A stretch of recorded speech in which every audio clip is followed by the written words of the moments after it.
I'm Diana Rodrigues, the owner and director of Resilient Agility, and I am about to be on the online prosperity show to discuss how you can move forward after trauma and grief. There is hope.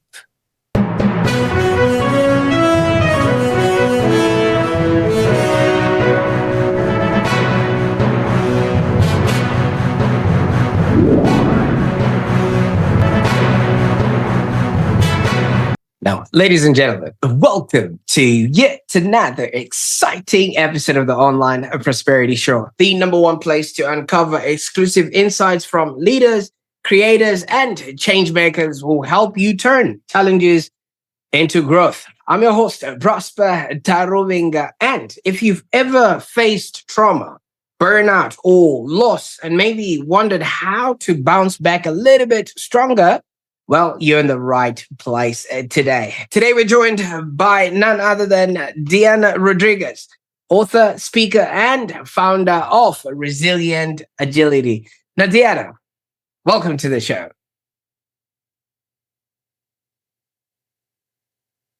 Prosper, thank you so much for having me. Absolutely. The pleasure is all mine. For those that are meeting Diana for the very first time, we're going to be throwing burning rocks at you that we would have used from all the firewalks that she has been on. Now, Diana is on a mission to help people move beyond simple survival into what she calls resilient agility. So that's the power to adapt, recover, and thrive through whatever change you might be facing. Now, Diana's story is not for the faint of heart. I've already started threatening you with walking on fire, but imagine having to walk barefoot on fire, not once, not twice, but 273 times and still smiling. Now, that's the kind of woman that we are going to be talking to today. She's actually turned her pain into purpose and her scars into strength. So if you've ever felt like maybe life has knocked you flat and you can't get up, it's maybe because you're not walking on flames. Because if you're falling on the ground and what you are on is fire, then you would definitely get up. And I hope that this episode is going to be that fire under your feet, and it might actually just spark what joy you might need to bring back in your life. So I encourage you to grab a cup of coffee, a kombucha, maybe a box of tissues, and sit back and relax, because I think this one is going to be a very good one. And while you're at it, don't forget to subscribe, whether you're listening on YouTube, Spotify, or Apple Podcasts, because this episode is going to be fire. All right. Now, Diana, I could go on and talk about things I'm not even qualified to talk about. And maybe you can tell us a little bit about your journey, because when we were talking, you said you left a job that paid the bills but still drained your soul. Can you maybe take us to that point? What were you doing and what was expected of you in the world? Prosper, yes, I used to be a tax compliance officer for so many years, and I just did not see myself moving forward. I was just doing it because it paid the bills at the end of the month. And during lockdown, there was just one day where I decided, this is it. I am no longer doing this. And I resigned. I walked out and I decided I need to fulfill my purpose. And many, many years ago, while I was in corporate, there were so many people that came to me and spoke to me counseling, because I needed to know how to deal with these people. And that's basically where my journey started, because people saw in me something that I did not even see in myself. And that's where it all started, with the counseling. And then eventually I did NLP life coaching. I've done so many healing modalities. And I am a student of mind power as well, because it resonates so strongly with me, because the mind is what we need to work on. We tend to work on everything else and we forget about the mind. But mindset is so, so important to help us move forward. Absolutely. And thank you so much for starting us off at that note. Now, Diana, was tax compliance something that you wanted to be as a young girl? Because a lot of girls want to be a princess or a nurse or maybe a teacher or something like that. But tax compliance, where did that come from?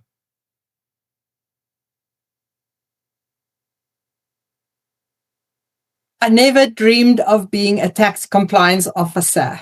As a child, if you had asked me what I'm going to be, I always said a teacher. But I never saw myself as a teacher standing in front of a class of school children. But yet today I am a teacher because I teach people how to change their lives. But the tax compliance thing, I did it for so many years, but I had a limited belief. I always thought, this is what I studied. This is the knowledge I have. So this is what I have to do for the rest of my life.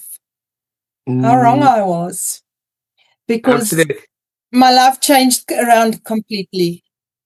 Right. Now, many people feel trapped in similar jobs. What would you say to somebody who's maybe watching this right now and they're afraid to take a leap because maybe judgment or financial fear, or they just are afraid, like you say, this is what I've studied. I don't know anything else. Prosper, I had so much judgment because of the decisions I made. I didn't have the financial resources. It was very shortly after my husband passed away. So I didn't have that second income any longer. But I just decided, you know what? It's now or never. I am here to please myself at the end of the day, and not to live a life according to the wills and wishes of those around me.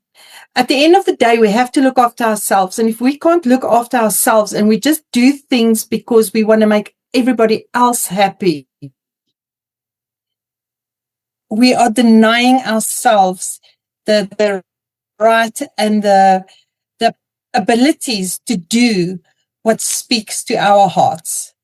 And thank you so much for shedding light on that, because so many people, we are culturally conditioned to make other people feel better or safe or okay when we're around, yet we are depleted and we're actually pouring from empty cups.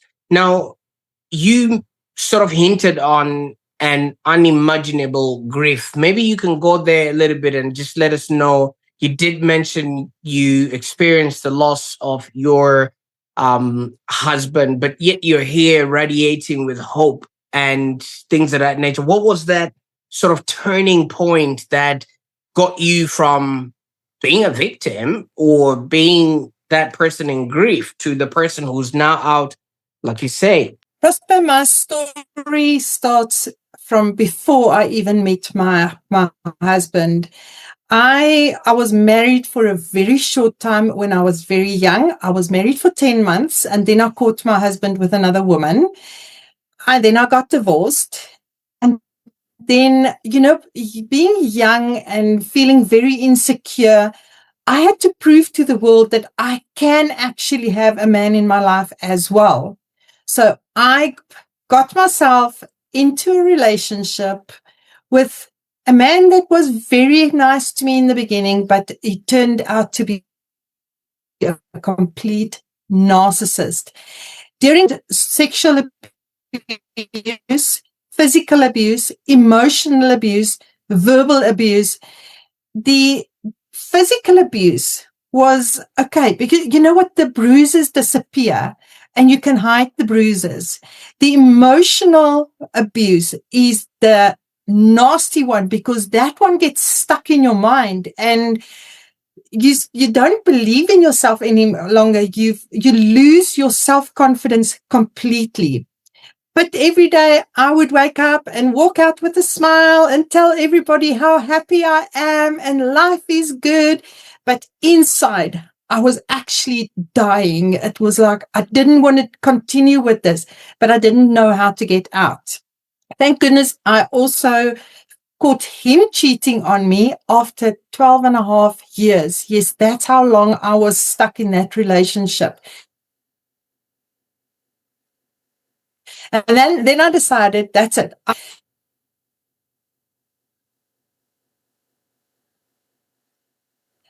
Well, the universe had a different plan for me.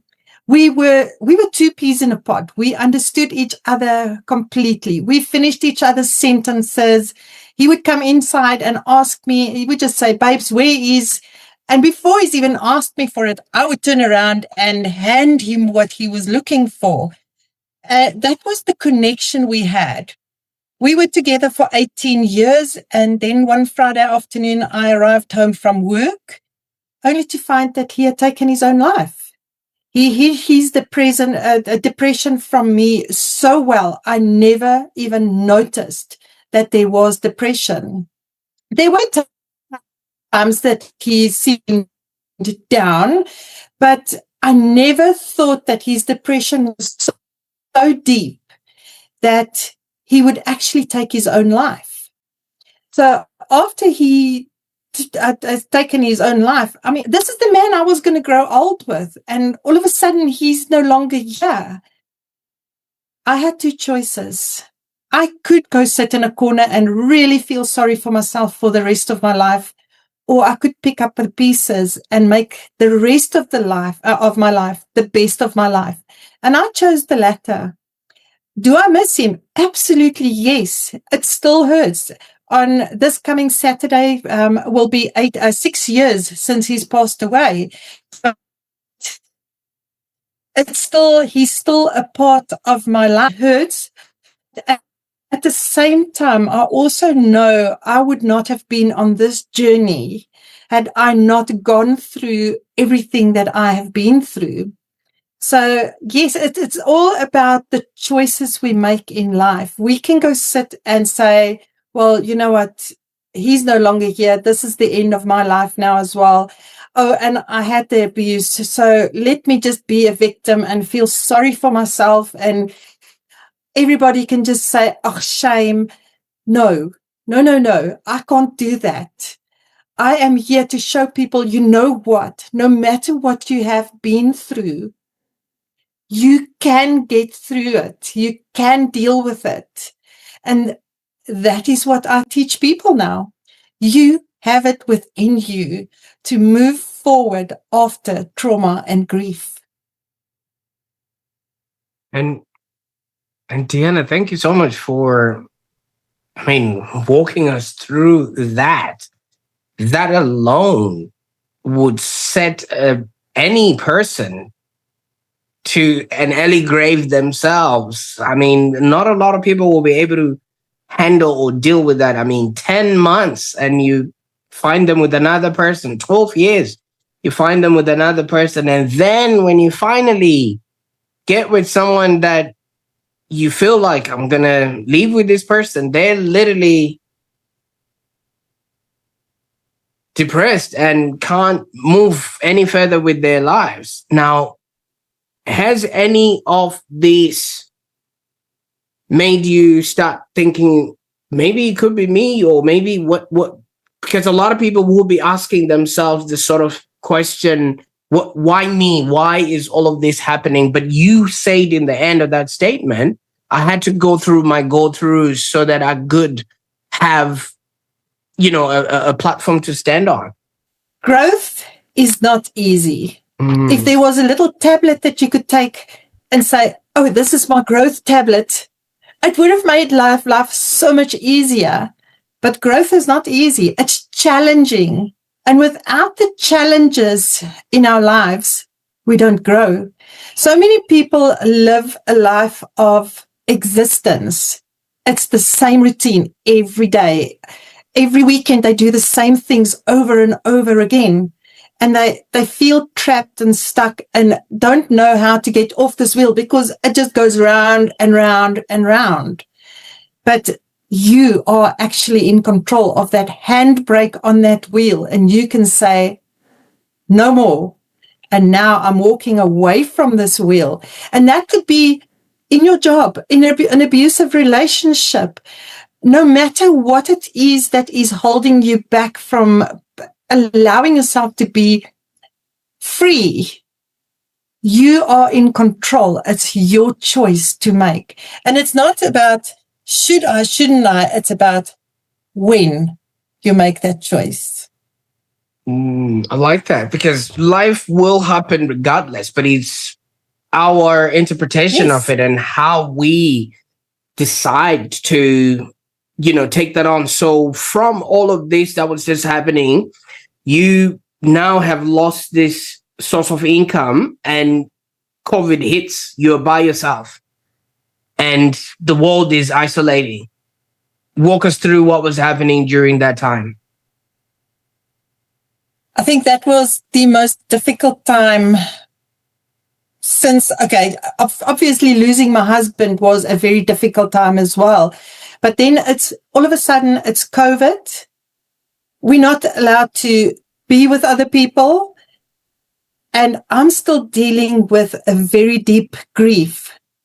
And you can only have so many phone calls and Zoom meetings with people.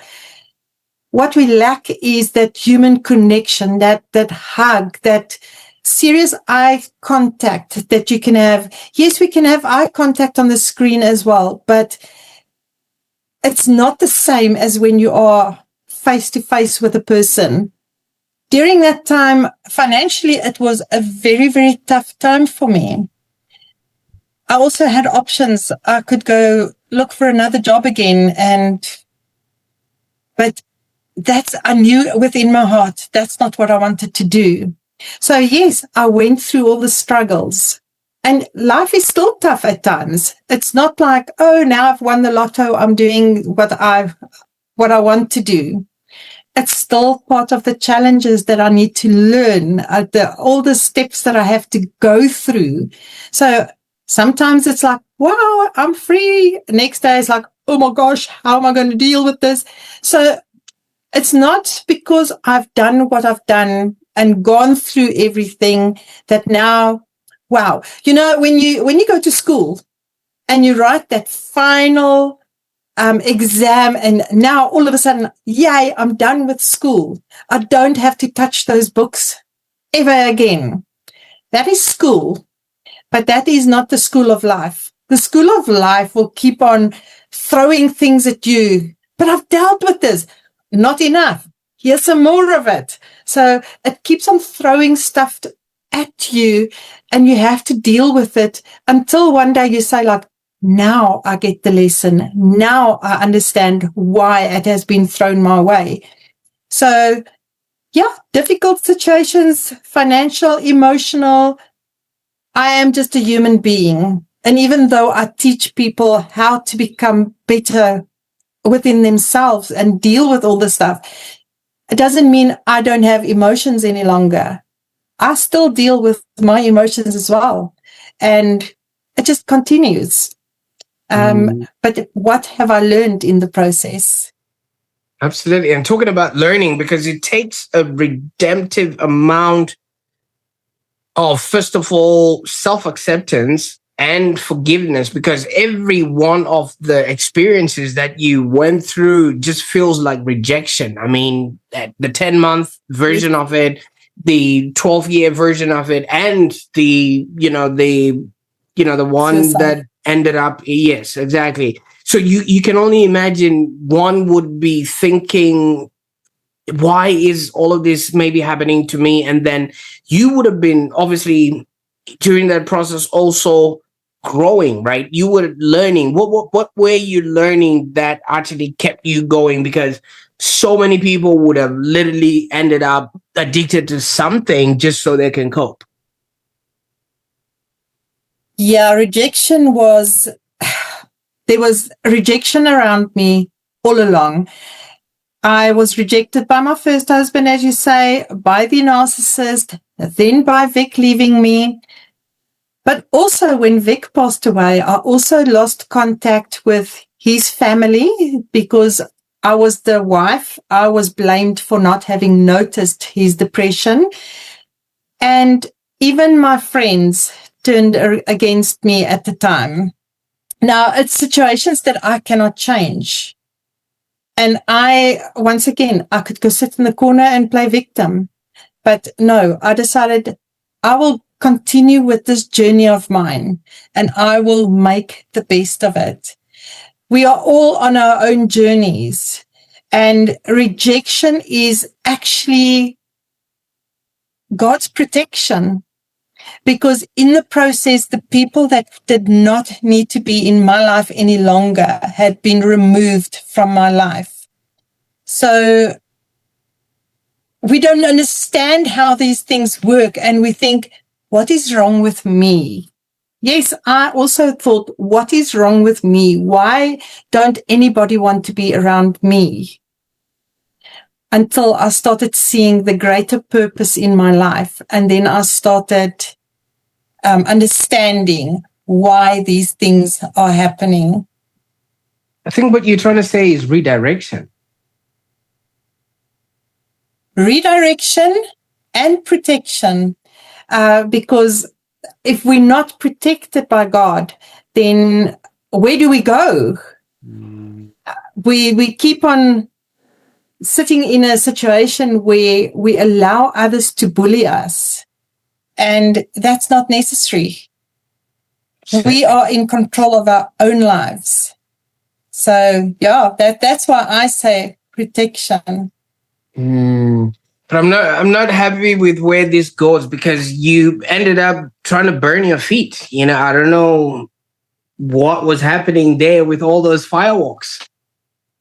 No, not trying to burn my feet at all. So in firewalking, we actually don't even use the B word. We call it kisses. We say the fire loves you. So if you do get a little kiss from the fire, it's a message from the fire. So it can be a warning sign, or it can be some healing. So if you understand reflexology, if you look at the reflexology chart and you look at where you got your little kiss on your foot, that is what the fire is saying to you. Have a look at this point of your body. And if you say, but there's nothing wrong with that point in my body, then it's like, be aware, because there might be something that's coming up. And the fire is actually so spot on. But also, there are times when you get a kiss, because when you walk the fire, your mind might not be in the right place. We work with the mind before we get people to walk over the fire as well. We prepare them mentally for what they're about to do. But some people are just like, oh, well, I'm not going to do this. I'll just go walk. And then they're like, but why? Because your intention that you set to walk that fire was not set correctly. So yeah, I fell in love with firewalking.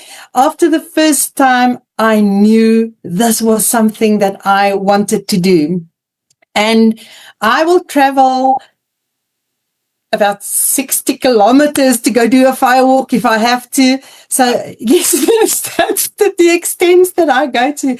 Some people are addicted to alcohol or drugs or whatever. I'm addicted to firewalks, because the firewalking reminds me, if I can walk on fire, I can do anything. So whatever I set my mind to, it is possible to do it. And that is what the firewalking is about. It's also reminders. For some people, once they've walked the fire once, they like, I've done it. Like me, that says like, I just cannot get enough of it. So I do it as often and whenever I can do it. So yeah. Fantastic. Well, tell us about the first experience. I mean, obviously you've been going through all of this, and all of a sudden you rock up to a place where people are doing maybe something that you've never really seen, and somebody who's a tax compliant, mindset, you're probably thinking to yourself, this is probably going to cost somebody insurance or whatever it is. I don't know. Tell us what was going on in your mind the first time, and how did you get there in the first place? So I was actually still in tax compliance at the time when I did my first fire walk. When I first saw Cobus Visser on stage, I was in the audience. It was a huge event. There were about 3,500 people in the room. And I sat right in front because I want to hear first. So Cobus then said, who's up for a challenge? And I saw all these banners behind him for fire walking. And I'm like, I want to do a fire walk. That is such a challenge. The next thing, he brought out a container and I opened it and it was broken glass. Now I sat there and I was like, yeah, I want to do this challenge, until I saw the glass and I thought, I can't do this.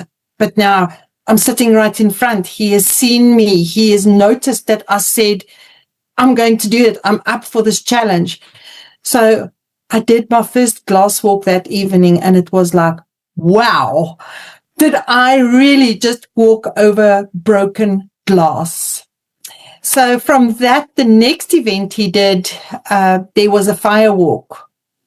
And even today, even after 273 fire walks, when I stand in front of that fire, I feel this on the pit of my stomach here and I'm like, oh, this is a fire. Remember, the fire is between 500 and 600 degrees Celsius. So it is a hot fire. And we've always got that, but with breathing, a deep breath in and remembering why I'm doing it. So the first time I did it was like, I was on such a high, a natural high.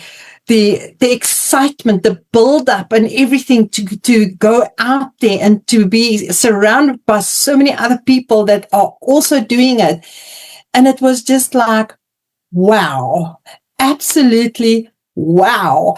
And yeah, since then, even throughout lockdown, whenever there was an opportunity to do a fire walk, we did the fire walks with our masks on. So I just could not stay away. And then eventually in 2024, I became a firewalk instructor as well. So I just love the fire. And I never used to be a fire person, but something in me had shifted. And now I'm a fire person. Fantastic. All right. Now let's talk about this firewalk. I mean, it's not just a literal walk on fire, but it's also a metaphorical journey that you're actually taking. What did this walking on fire teach you about maybe fear, and how can anyone apply that to their daily life? There is a book called, and please forgive me, I can't remember the author, but there is a book that says, feel the fear and do it anyway. Yep. Because so often we say, no, I'm scared. No, I don't want to do it. And then eventually when we do something, the fear just disappears. And I, for the longest of time, also had a fear of water. So when Vic wanted to dive, I said to him, you go do diving. I am afraid of the water, so I'm not going to do it. And he said to me, babes, if you're not doing it, I'm not doing it. So I'm like, okay, let me just go show him how scared I am of being in water. Well, I eventually qualified as an advanced diver because I faced my fear. I went into the water. Was it easy? No, it wasn't. It was very, very scary, but I did it. So how many other fears do we have? And then we think like, I can never do this. It's overcoming limiting beliefs. Go past that fear. No matter how scared it might, the fear that brings out in you, you can move past it. If we were, when we were babies, I'm sure, I can't remember that long ago, but I'm sure we were mentally, we were scared to actually get up and start walking. Yet we did it.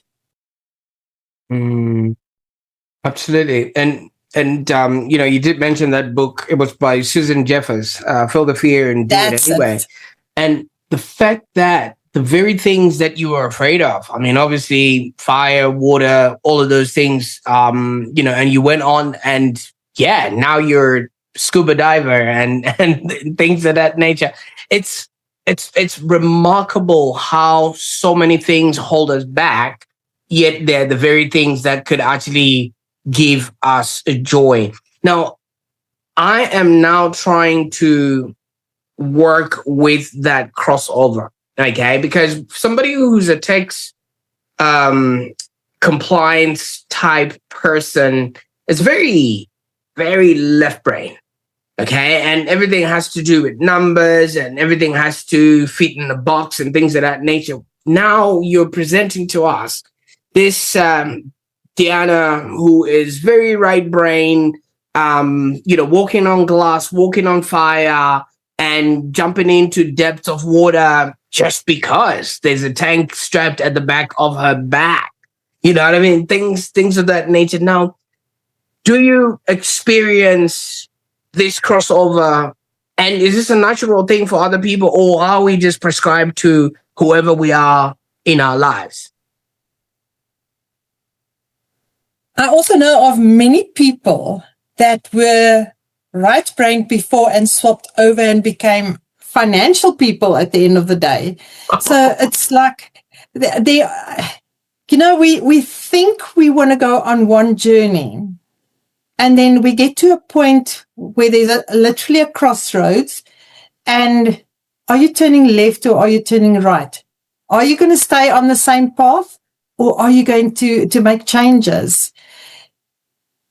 If you decide to make the change and you feel, oh, this was not the right thing to do, you can go back to where you came from.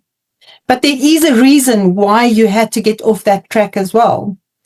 I did, for a short period, help out at a company as well, because they needed a temp to come in to do some tax stuff.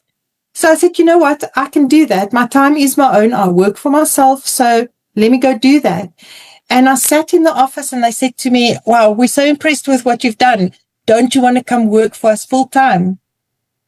And I'm like, deep within me, no.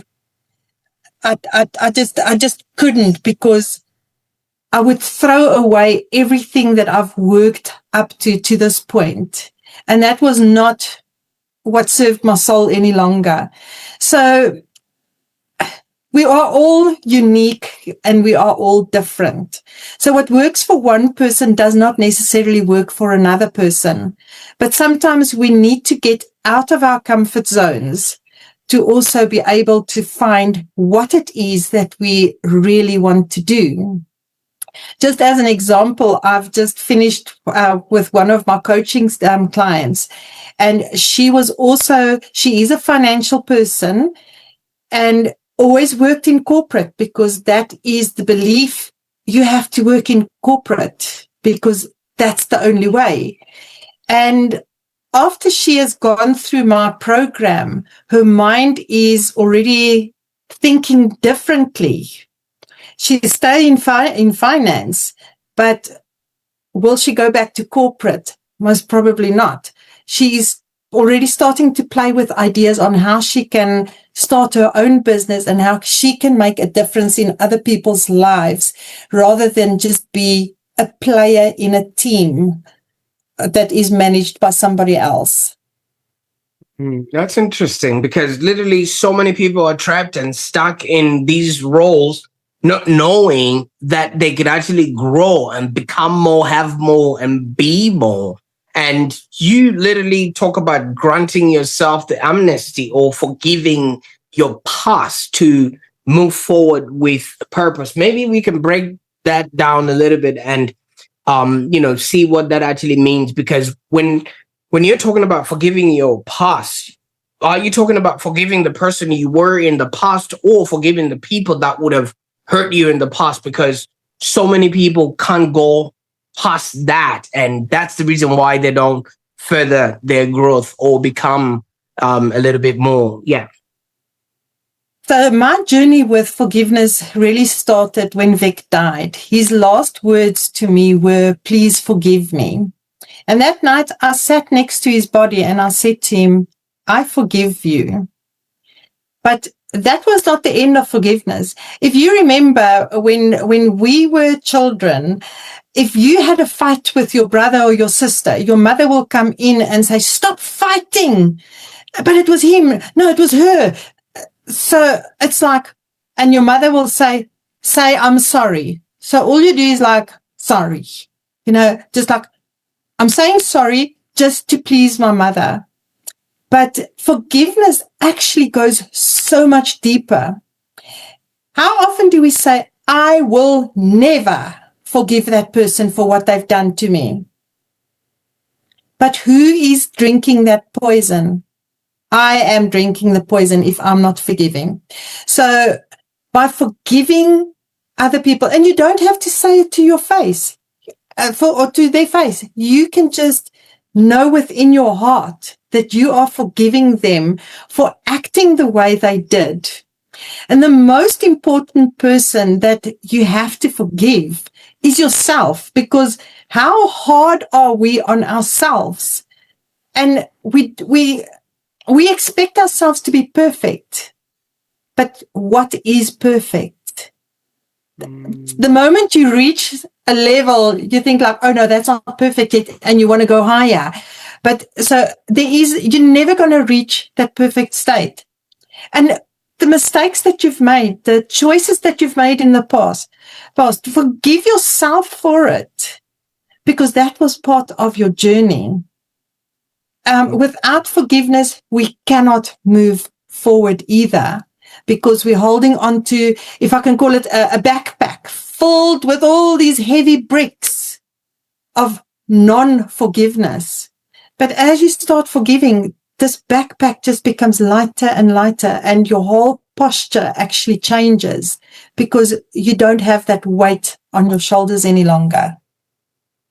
Right. You see, when you're talking about things like that, I'll just think over the weekend, I was flying to Brisbane, which is, in another state. And there's this airline and it's called Jetstar. They allow you 7 kilos to travel with, carry-on luggage.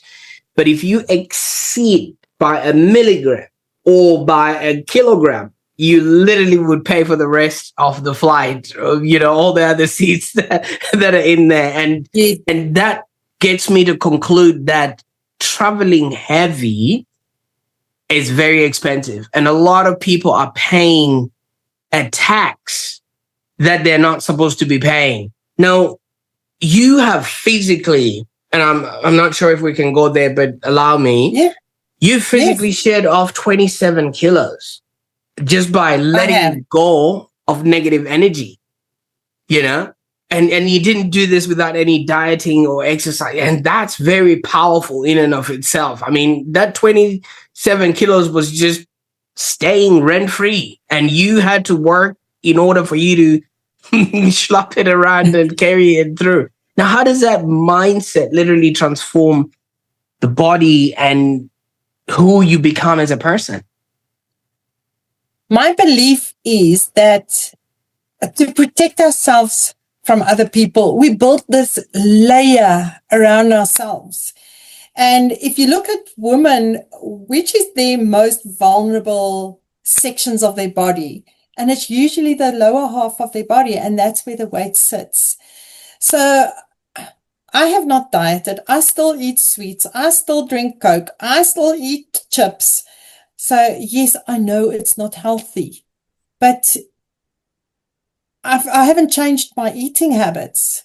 And all of a sudden, when I started working with forgiveness, it's letting go. my backpack. My body was my backpack filled with all these bricks, and it just fell off. Now, I'm not saying if you've got a medical condition that makes you gain weight, that you are going to lose the weight and you're going to feel better and everything, because our bodies are all different. But in my case, I am blessed with a healthy body. I do not take any medication. I'm supposed to be on chronic medication, but I control what my body needs, with my mind, with my thinking, and my doctors have approved of that. So, but yeah, the weight just started dropping off and dropping off and dropping off, and it's like people were saying to me, "Are you okay? Are you sick? Why are you losing so much weight?" But I've never felt better. I was free. I did not need that protection layer around me any longer. So yeah, when I let go of negative energies and negative thoughts and everything, it just started dropping. And it's been about 4 years now that my weight has been stable. So, and like I say, I still eat completely wrong. I don't exercise as much as I should or can. But yeah, that's just, for me, it's all the mind. And congratulations, because once you Thank you. conquer that aspect of your life, then you can literally feel free to enjoy it. Because the reason why so many people don't enjoy is because of all the restrictions they then put on themselves. Because if they don't, like you say, the it's easier on the lips, but it always explains itself, in the rock. Yes, but I think I know something you just said as well. It's nice on the lips, but there is a saying that goes like, a moment on the lips, a lifetime on the hips. But that's an affirmation. So if you think about it, every time you put something in your mouth and you think like, oh, this is going to make me gain weight. So what does your body hear? Okay, let's gain weight. Let's gain weight. So we also have to be careful what we're saying to ourselves there, pretty much. Yes. But I think, Diana, I think I've just discovered what your your weight loss strategy is, and how because you literally burn the calories through the firewalk, right? So when I wouldn't say that. And obviously, those that are watching right now, that is not a prescribed way for you to No. shit off. And just one thing, please don't do a fire walk at home just because you think now you know it. Please, if you do want to do a fire walk, make sure you have a certified fire walk instructor that can guide you through the whole process. Absolutely. And we want to make sure that is a safety precaution that people should adhere to. But I mean, jokes aside, with all that you're saying, it does obviously revert back to what we all hear a lot of people saying, oh, I'm fine, everything is okay, you know what I mean? Because society already expects that sort of response, like it's an automatic response. How are you going, Diana, today? Doing all right, I'm fine, you know what I mean? But then I think that's, even if people have gone through trauma, they just hide behind that I'm fine, and now they have to stand by that, because they can't then, after a few minutes, show that no, they're actually cracking from within. So with the work that you now do, how do you sort of gently help people, or maybe your clients, move from that, normal response to actually dealing with what's going on? Because like you said, if you don't face it, or if you don't name it, you can't tame it. When I started my journey after Vic's passing, I didn't know where to find help. When I was in the relationship with the narcissist, it was in the early days of the internet, when I eventually got out of it. So it wasn't like, oh, Google is available. Let's Google and find an answer. How do I deal with this? And I did see a psychologist at the time. And every week I would go and speak and speak and speak. And then I met Vic after a couple of months, and the psychologist said to me, there's nothing more I can do for you. So I'm like, okay, cool. I'm happy now. I've got somebody new in my life now. So obviously the psychologist thinks I'm healed, but I wasn't, because I did not dig deep enough. Because what we do as well is when people ask us questions like exactly what you say, how are you today? I'm fine. But do we dig deep enough? And not everybody wants to hear about that it's okay. If you go to the shops and somebody says, how are you doing? And you say, I'm fine. It's okay, because they don't want to listen to your story. But when a friend or a close family member says to you, how are you? And you say, I'm fine, and you hide it, they're never going to know what the baggage is that you're carrying. And that's what I did for such a long time. So after Vic died, I started doing research for myself. I had to deal with change in my life, because all of a sudden, now I'm a single person. I'm no longer a married woman. My life changed. I've got a single income. I don't have two incomes any longer. How do we deal with change? And change happens to us on a daily basis. Just look at the weather. How often does the weather change? And some days we smile, some days we complain about the weather. Vic asked me to forgive him. So I started looking into forgiveness. But what is very important, and what most adults forget, is the play part in our life, because we forget to have fun. Children are always laughing. They are having so much fun. They're running around, and they allow their inner child to be active. But then we become adults, and now we're serious people, so we have fun as well. So when was the right time for me to have fun again? And how do I have fun? What is fun to me? And then at the last part was the appreciation part. I realized, how much do I really have to be grateful for in my life? Things that we never think of. How often have you said thank you for a little switch that you press to switch on your light in your room? We take it for granted. So there are so many little things that it just goes past us completely. We only think about the big things that happen in our lives that we have to be grateful for, but it goes so much deeper. So yeah, so I put all of these together, and that was what I used to start my healing journey.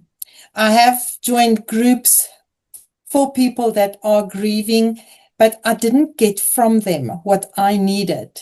So through my research, my own personal research, and this model that I created, that is where my healing journey really, really started, because that's where my freedom came from.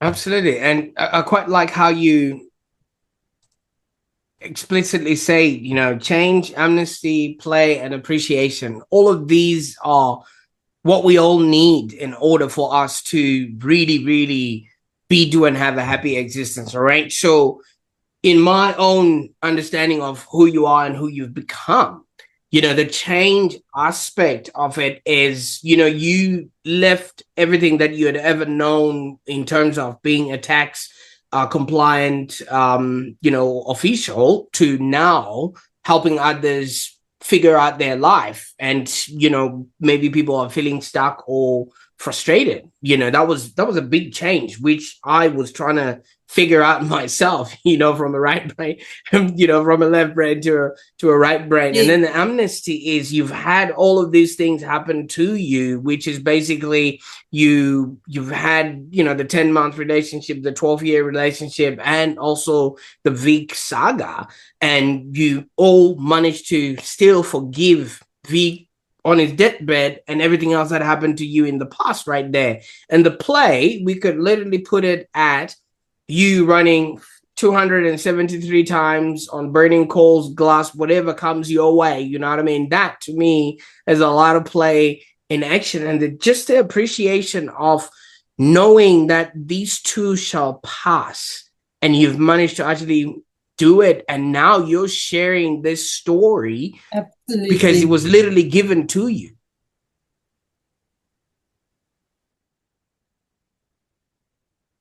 Have I encapsulated your actual model in your current life at the moment? Absolutely. Absolutely. We it's like, and for me, it's such basic things that we never think about. But just on the Kappa model, and one of the questions, for instance, is how would your life be different if you don't hold on to the pain from the past? And do we ever think about that? I mean, every day I can wake up and say, oh, I'm a widow. I am lonely. I miss my husband. But again, it's the choice we make. Yes, I am a widow. But I am still here, and I'm grateful that every morning I can still wake up and go make a difference in this world. Absolutely. I mean, over the weekend, again, there was a party, and I don't know if you've seen any of those helium balloons, those that have helium in it, and then they've got a bit of a weight at the bottom of it. So when they were packing up, somebody lifted up. Yeah, somebody lifted up. Yeah. And then somebody lifted up the balloon and the weight dropped. And then now the helium balloon was now stuck in the sky. And I was thinking to myself, from when you were talking, throughout the whole evening, there was a bit of a weight that was, holding that balloon in place. And now it's just stuck in the sky because it can't escape and things of that nature. If there was no weight and that ceiling, the helium balloon could have just kept going. And how many weights have we got, and how many ceilings have we got in life that are stopping us from living the best lives that we can?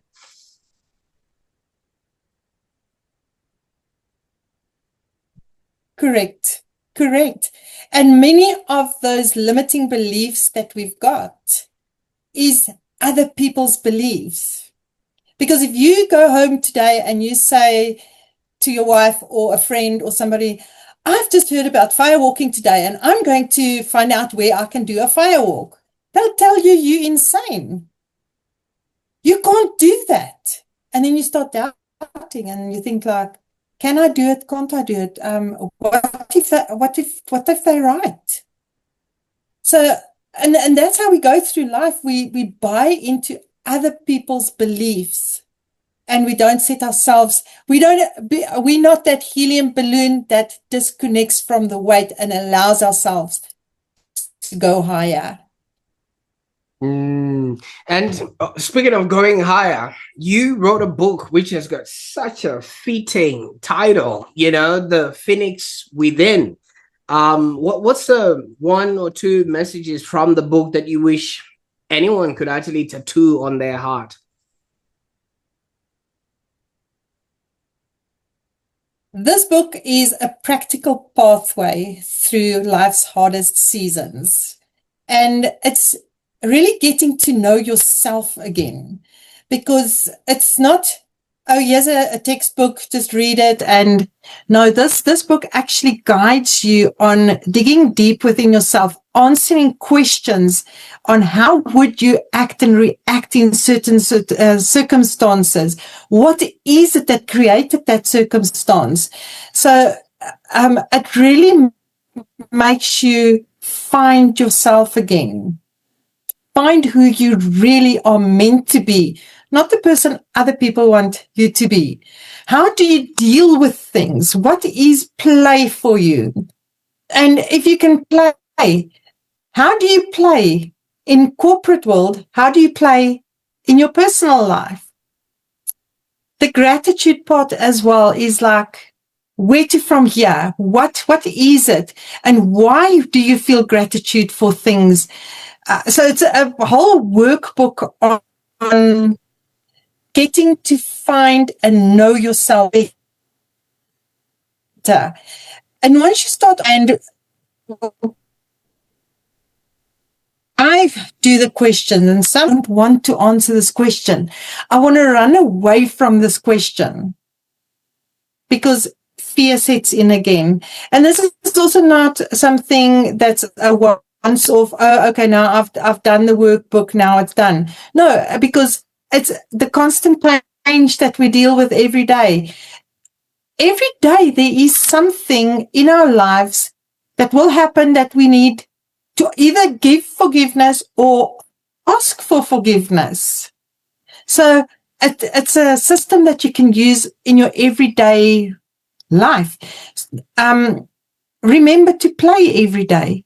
Even if you want to laugh and you don't have anybody to laugh with, go stand in front of the mirror and laugh with yourself. I am a laughter coach as well, so I teach people we don't laugh at people, we laugh with people, because when you laugh at people, you're breaking them down, but when you laugh with people, you're building their vibration up as well. So it's easy steps. It's stuff that we've learned since childhood, but we only touch the surface. But once we start digging deeper into what it is all about, we set ourselves free. So yeah, every day, even if I have to accidentally step on one of my dog's feet, I ask forgiveness for having done that, because the dog is also a little soul that needs forgiveness. Absolutely. Now, Diana, in my experience and my talking to people, I've come to a conclusion that we're here to leave, we're here to learn, and we're here to contribute. And in all of those things, you've lived through all of these lives and become the person that you're becoming based on the wounds and the forgiveness and everything else that happened in your life. And you've learned so many of these modalities that have kept you strong, that have kept you going. And now you're contributing all of those things back to others who might not have the experience, might not have the opportunity to learn. And is it why you want to aspire to inspire before you expire?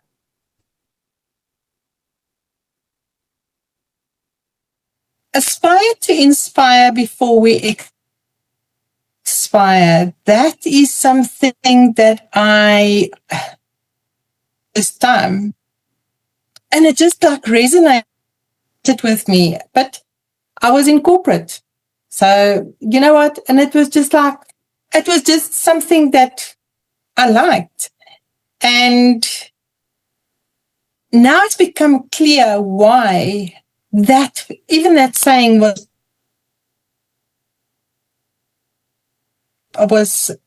put in my part, expire. And if I can't inspire other people, at least I can inspire myself. But we don't think about that either.